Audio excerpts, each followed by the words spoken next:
Jean chapitre 14, à partir du verset 16. « Et moi je prierai le Père, et il vous donnera un autre consolateur, afin qu'il demeure éternellement avec vous, l'Esprit de vérité, que le monde ne peut recevoir, parce qu'il ne le voit point et ne le connaît point.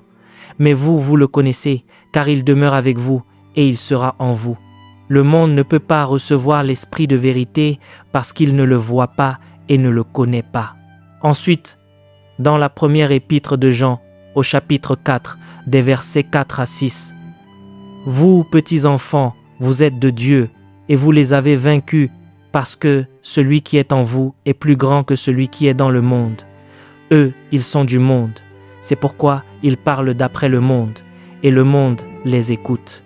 Nous, nous sommes de Dieu. Celui qui connaît Dieu nous écoute. Celui qui n'est pas de Dieu ne nous écoute pas. C'est par là que nous connaissons l'esprit de vérité et l'esprit de l'erreur. Il serait difficile de rendre cela plus clair. Celui qui est en vous est plus grand que celui qui est dans le monde. Quand la Bible parle des personnes qui ont l'esprit de l'Antéchrist, elle dit qu'elles sont du monde et que par conséquent, elles parlent selon le monde. Naturellement, elles expriment ce qui vient de leur propre cœur et le monde les écoute parce qu'il reconnaît son propre langage. Mais ensuite, une ligne de démarcation très nette est tracée. Nous sommes de Dieu. Celui qui connaît Dieu nous écoute, mais celui qui n'est pas de Dieu ne nous écoute pas. C'est ainsi que l'on reconnaît l'esprit de vérité et l'esprit de l'erreur. Cela rejoint le verset cité dans Jean chapitre 14. L'esprit de vérité que le monde ne peut recevoir. C'est une vérité difficile à faire comprendre, car elle va à l'encontre de la quasi-totalité de l'enseignement populaire actuel. Cependant, la foi chrétienne enseigne qu'il existe une antithèse complète, une contradiction totale et directe entre le monde et la véritable Église. Les deux esprits évoqués ici sont fondamentalement différents. De par sa nature, l'homme est esprit. Dieu l'a créé esprit, doté d'une âme et d'un corps. Dans le monde déchu, l'esprit de l'homme est déchu. En revanche, au sein de l'Église se trouve le Saint-Esprit et l'Esprit racheté de l'homme. Une différence radicale sépare ces deux réalités. Elles sont incompatibles, inconformes l'une à l'autre et animées d'une hostilité réciproque. J'ai prié, et je crois que Dieu nous aidera à comprendre qu'il existe une séparation profonde entre le monde non régénéré et l'Église. C'est une incompatibilité, une non-conformité et même une hostilité entre l'esprit du monde et l'esprit du Christ. Il y aura toujours une inimitié irréconciliable entre eux. C'est cet esprit présent en Jésus que le monde a reconnu. Pas le monde romain, mais le monde religieux. Ils ont reconnu cet esprit en Jésus et ont compris qu'il était leur ennemi naturel. Ils se sont donc dressés contre Jésus et l'ont crucifié, parce qu'il portait en lui un esprit qui, indépendamment même de ses paroles et de ses actes, suscitait de l'hostilité entre eux et lui. C'est une chose très difficile à enseigner aux gens aujourd'hui, car ce n'est pas ce que l'on entend habituellement. C'est pourtant ce que la Bible enseigne, ce que nos pères dans la foi nous ont transmis, ce que les puritains et les pères de l'Église ont proclamé. Je ne parle pas seulement des fondateurs des mouvements méthodistes ou baptistes, mais des premiers pères de l'Église. Cette antithèse, cette contradiction violente et absolue entre deux esprits explique toutes les persécutions qui ont eu lieu à travers les âges. Celui qui n'est né qu'une seule fois persécute toujours l'homme qui est né deux fois. Nous le voyons avec Abel. Cet homme né deux fois a été persécuté par son frère et finalement tué par lui, parce que ce dernier n'était né qu'une fois. Il en va de même pour Ésaü et Jacob. Bien que Jacob ait eu un caractère bien difficile, il était né deux fois, et une hostilité régnait entre ces deux hommes. Celui qui est né selon la chair persécute celui qui est né selon l'esprit. Entendez-vous cela, mes amis? C'est ce que dit le Seigneur. Agissant sur l'ordre de notre Seigneur ressuscité, chaque prédicateur devrait offrir, et c'est ce que je fais ce soir, la rédemption par le sang de Jésus-Christ, le Seigneur. Cette offre implique toutefois que ceux qui l'entendent se détournent des voies du monde, se tournent vers le Seigneur Jésus-Christ et s'engagent à le suivre. Il ne peut y avoir aucun compromis entre les deux. Avant de poursuivre cette vidéo, nous aimerions vous partager un message important. Si cette chaîne vous bénit, si les enseignements des différents prédicateurs fortifient votre foi et que vous aspirez à aller plus loin avec Dieu, nous vous recommandons vivement notre livre « Les généraux de Dieu ». Dans ce livre, vous découvrirez les habitudes spirituelles, le parcours, la consécration, les sacrifices et les principes bibliques qui ont marqué la vie des plus grands hommes et femmes de Dieu. Vous comprendrez également comment la puissance de Dieu s'est manifestée dans leur ministère et surtout, comment appliquer ces vérités bibliques dans votre propre vie afin de développer une relation plus profonde avec le Seigneur. Le lien pour vous procurer le livre se trouve dans la description de cette vidéo ainsi que dans le commentaire épinglé. Nous croyons sincèrement que cette lecture sera une source d'encouragement, d'inspiration et de croissance pour votre vie spirituelle. Merci pour votre soutien et votre fidélité à cette chaîne. Maintenant, revenons à notre enseignement.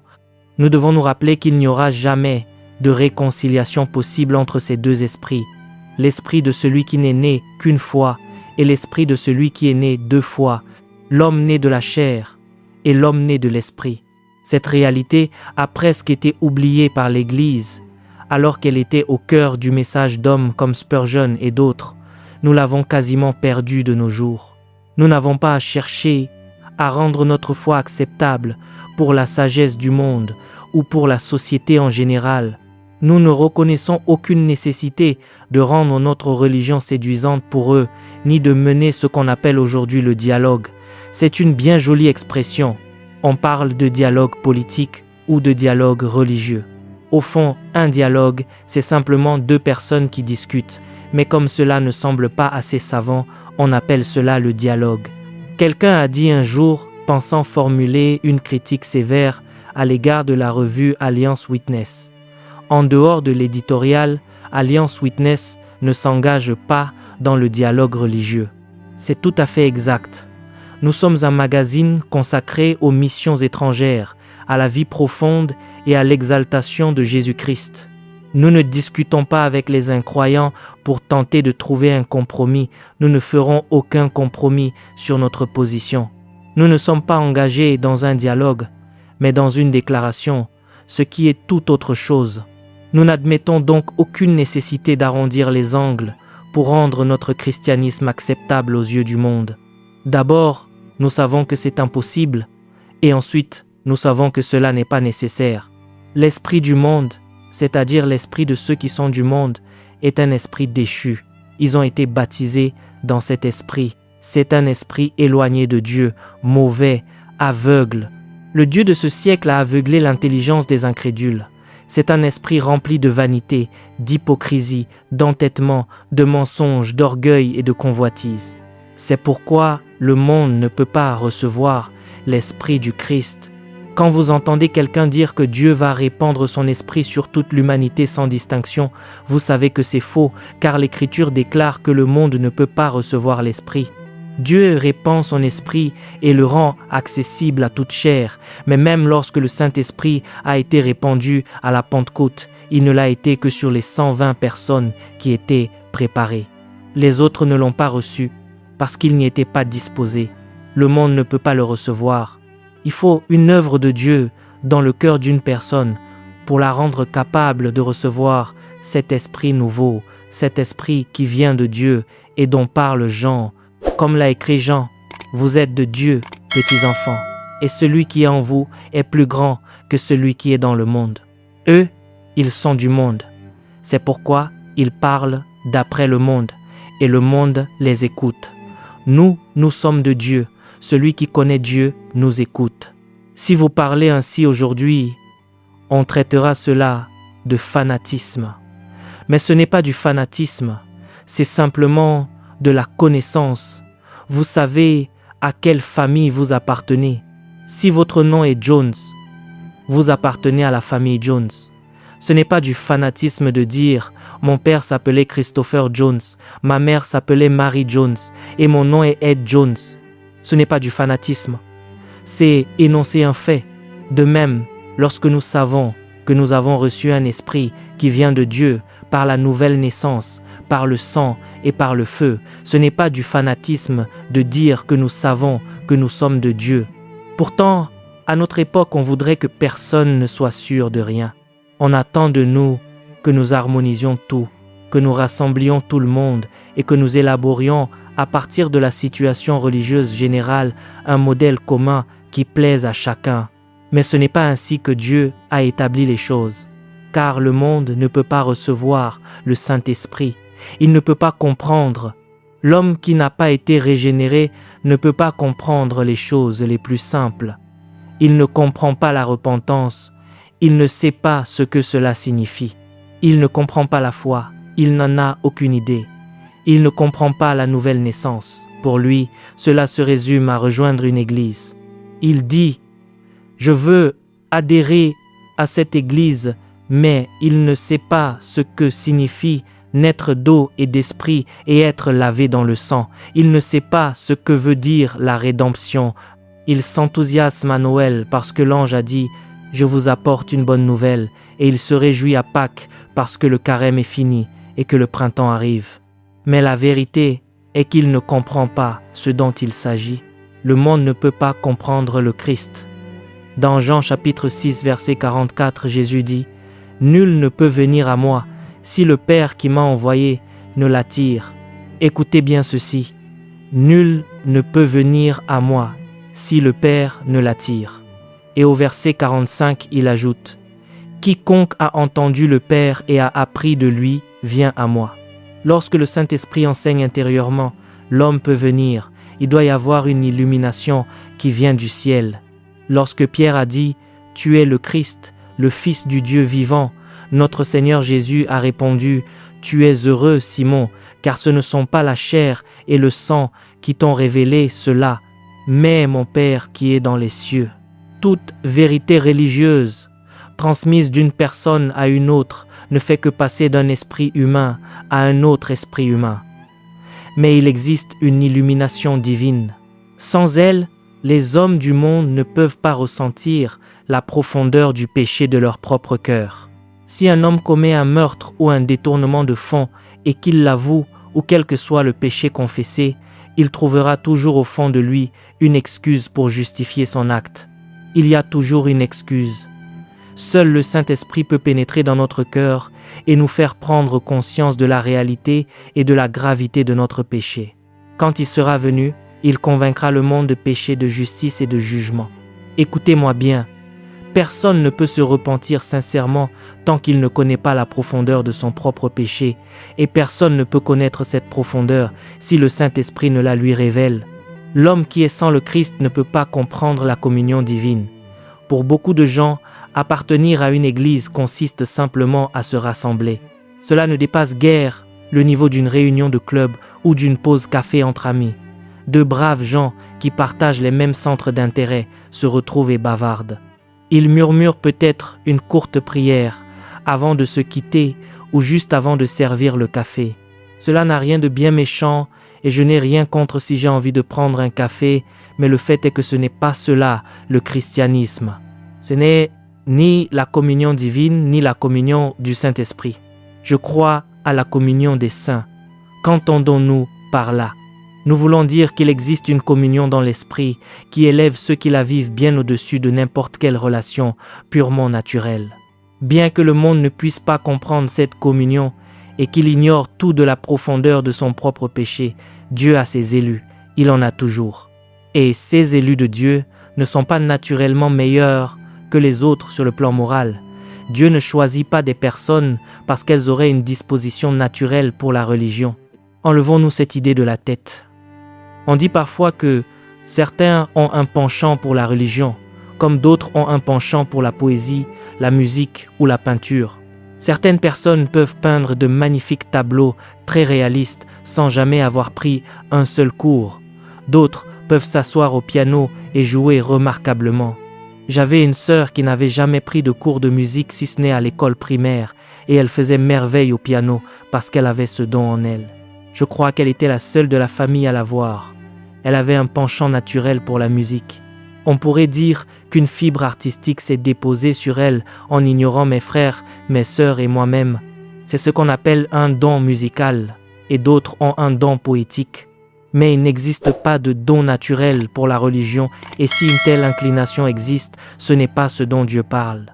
Certaines personnes sont peut-être naturellement religieuses, je n'en doute pas, mais ce n'est pas ce que l'Écriture entend par là. L'homme que Dieu trouve, élit, sauve et illumine par son esprit n'est pas nécessairement meilleur qu'un autre sur le plan moral. Je ne pense pas du tout que Jacob était moralement meilleur qu'Ésaü. Je ne pense pas non plus que David était moralement meilleur que Saül. Quant à Abel et Caïn, ils avaient les mêmes parents, le même héritage et sont partis exactement du même point. Leurs parents étaient les deux mêmes personnes. De plus, leurs parents n'avaient eux-mêmes pas de parents. Ils n'avaient donc rien hérité d'une génération précédente. Ces deux fils n'avaient rien reçu en héritage, si ce n'est directement de leurs propres parents. Ils devaient donc être très semblables de nature. Pourtant, quelque chose de décisif s'était produit en eux, au plus profond de leur être, et c'est cela qui faisait toute la différence. L'un d'eux était intérieurement un homme non régénéré, et son esprit était l'esprit du monde. L'autre, par un mystère de la grâce de Dieu, avait connu la nouvelle naissance, et l'esprit de Dieu habitait en lui. Ils étaient ainsi en conflit fondamental l'un avec l'autre. Ils ne pouvaient pas s'entendre. Pourtant, je ne pense pas qu'Abel se soit jamais disputé avec Caïn. Mais l'offrande d'Abel fut acceptée, et Caïn s'est dit qu'il avait affaire à un fanatique qu'il devait éliminer. Abel refusait le compromis. Il affirmait connaître Dieu et disait que lorsque l'on offrait un agneau, Dieu l'agréait. Cela n'a pas plu à Caïn. Il l'a donc emmené au champ et l'a tué. Il s'agissait de deux frères, mais deux esprits opposés s'affrontaient en eux, des esprits totalement contraires l'un à l'autre. Qui sont donc ces hommes? Qui est cet Abel? Qui est ce Jacob? Qui est ce David? Qui sont ces êtres qui, au milieu d'un monde déchu, parviennent à traverser l'existence en restant fidèles? Ce sont ceux que Dieu a touchés au sens le plus noble du terme. Dieu pose sa main sur un homme, il l'appelle, il lui parle et le réveille. Ils attendent devant lui, et Dieu les éclaire et les meut par son esprit. C'est cela qui fait un véritable chrétien. Le chrétien entend un message proclamé. Il peut l'entendre à l'école du dimanche du haut de la chair, le lire dans un feuillet d'évangélisation, dans la Bible elle-même ou à travers un témoignage. Mais il entend que Dieu l'appelle et la touche divine l'atteint. Il entend cet appel. Le Seigneur a dit « Mes brebis entendent ma voix, je les connais et elles me suivent. Mais elles ne suivront point un étranger. Heureux sont-ils, car ils obtiendront miséricorde, et le royaume des cieux est à eux. » Si vous êtes chrétien, vous êtes en quelque sorte un miracle. En avez-vous conscience? Si vous êtes un vrai chrétien, vous êtes une réalité bien singulière. Cela peut paraître étrange de parler ainsi à une époque où l'on ne distinguait plus le chrétien du pécheur, ni le chrétien tiède du pécheur indifférent, où tout le monde se mélange sans aucune distinction. Pourtant, à travers les siècles, les armées ont toujours porté des uniformes pour se reconnaître. Lors de la guerre de sécession, il y avait les bleus et les gris. Pendant la Première et la Seconde Guerre mondiale, ainsi que la guerre de Corée, les soldats se reconnaissaient principalement à leurs uniformes. Mais à mesure que le peu de moralité qui subsistait dans la guerre s'est effacé, certains ont commencé, durant la Seconde Guerre mondiale, à revêtir l'uniforme de l'ennemi pour s'infiltrer derrière les lignes. Au lieu d'avoir des lignes de front nettement tracées entre les soldats alliés et les soldats ennemis, les rangs se sont confondus parce que l'adversaire portait nos uniformes. Plus d'un soldat a perdu la vie en s'approchant naïvement d'un homme qui portait son propre uniforme et ses propres insignes, croyant avoir affaire à l'un des siens avant d'être piégé et trahi. Il fut un temps où l'Église et le monde étaient clairement séparés, de sorte que chacun savait où il se tenait. Le monde n'aimait pas l'Église et cherchait à éliminer les croyants. Mais un père de l'Église a écrit que le sang des martyrs était la semence de l'Église. Il expliquait qu'il était inutile de tuer les chrétiens, car chaque fois qu'on en tuait un, 3 autres surgissaient.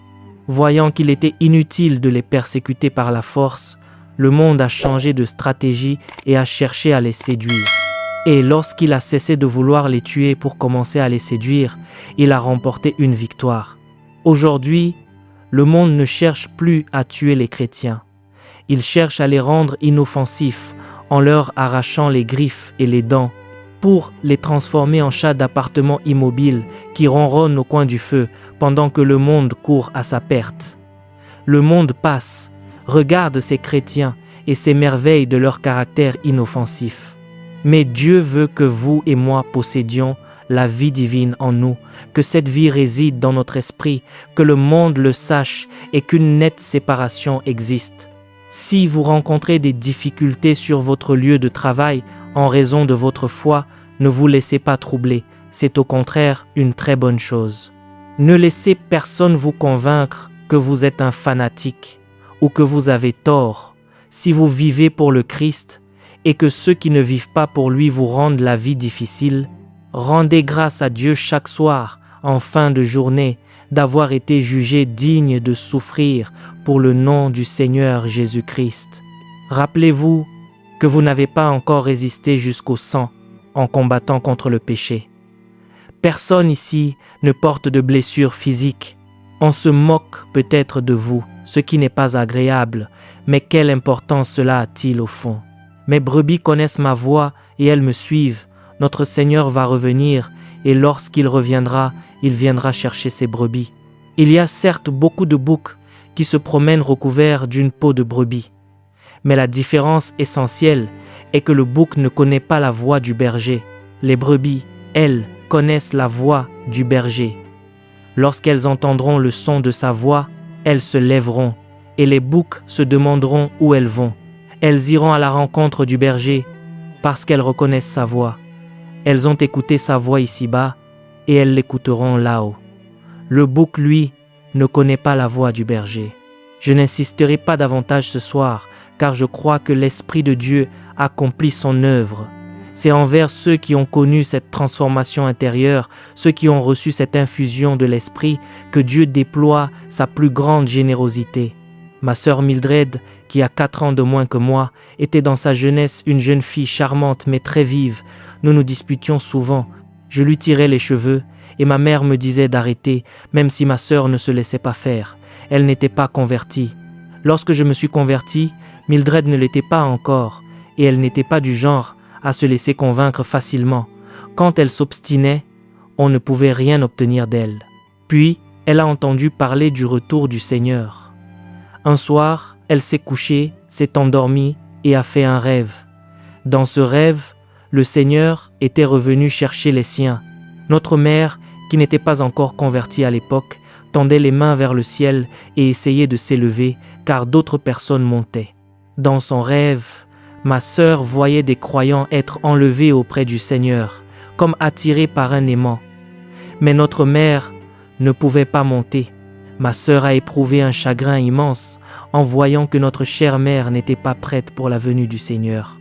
Elle s'est réveillée si bouleversée et si effrayée qu'elle a sauté du lit et s'est agenouillée immédiatement au bord de son matelas, sans même prendre le temps d'enfiler une robe de chambre. Elle a donné son cœur à Jésus-Christ et s'est profondément convertie. Cela s'est passé il y a plus de 40 ans et Mildred sert toujours Dieu aujourd'hui. Il y a 1 an ou 2, le pasteur Pennington me disait à son sujet qu'elle avait été son plus précieux soutien.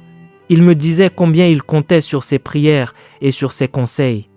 Pourtant, elle n'était qu'une adolescente à l'époque de sa conversion. Aujourd'hui, elle a élevé sa famille, ses enfants sont grands, elle a des petits-enfants et elle marche toujours proche de Dieu. Autrefois, elle m'écrivait de temps en temps pour me mettre en garde, me disant de ne pas me laisser enorgueillir par ce que les gens pouvaient dire de moi. Je recevais ses lettres et je veillais sur mon cœur. Je me demandais ce qui pouvait lui faire penser que je risquais de m'enorgueillir, alors que la plupart des choses que je recevais étaient plutôt de nature à me garder humble. Mais c'était ainsi que Mildred veillait sur moi. Le fait est que certains ne croient pas que le Seigneur reviendra de cette manière. Pourtant, Mildred s'est convertie à la suite de ce rêve. Qu'une personne se convertisse par un moyen aussi particulier me dépasse, mais c'est ce qui s'est produit. De mon côté, je n'ai jamais fait de rêve semblable. N'allez pas croire que je sois un visionnaire. Dieu ne m'a jamais accordé de songe de ce type et j'ai toujours dû comprendre les choses par la réflexion et l'étude. Quoi qu'il en soit, l'Esprit de Dieu trouve les siens et leur accorde ce don magnifique. C'est une grâce que vous possédez et que les gens du monde n'ont pas du tout. Même lorsqu'il s'agit de personnes morales, aimables et accueillantes, qui vous reçoivent chez elles avec une grande générosité au point de vous faire ressentir de la confusion tant elles sont bienveillantes, elles ne possèdent pas cette réalité. Elles peuvent vous sourire, vous écouter avec attention et chercher à comprendre ce que vous dites, mais elles n'y parviennent pas. Le grand don ne leur a pas été accordé, cet esprit de vérité que le monde ne peut pas recevoir. C'est une erreur majeure de penser que tous les gens du monde sont des individus malveillants. En tant qu'évangéliste, il m'est peut-être arrivé, sans le vouloir, de donner l'impression que la ligne de séparation entre le monde et l'Église, entre les pécheurs et les chrétiens, séparait d'un côté les honnêtes gens et de l'autre les criminels, les fraudeurs, les menteurs et les meurtriers. On a parfois tendance à placer tous les grands pécheurs d'un côté, en donnant l'impression que de l'autre côté se trouvent simplement les personnes sympathiques qui seraient les véritables convertis. Il n'en est rien. Il existe de nombreuses catégories de personnes éloignées de Dieu.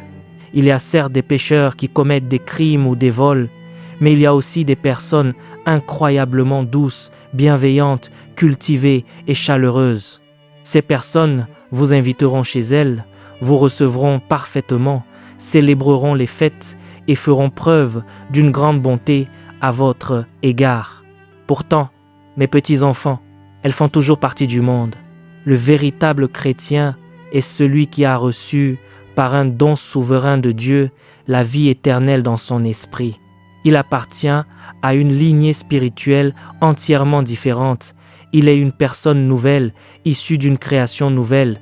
Le monde ne peut pas recevoir cette vie, ni le monde vertueux, ni le monde instruit, ni le monde cultivé.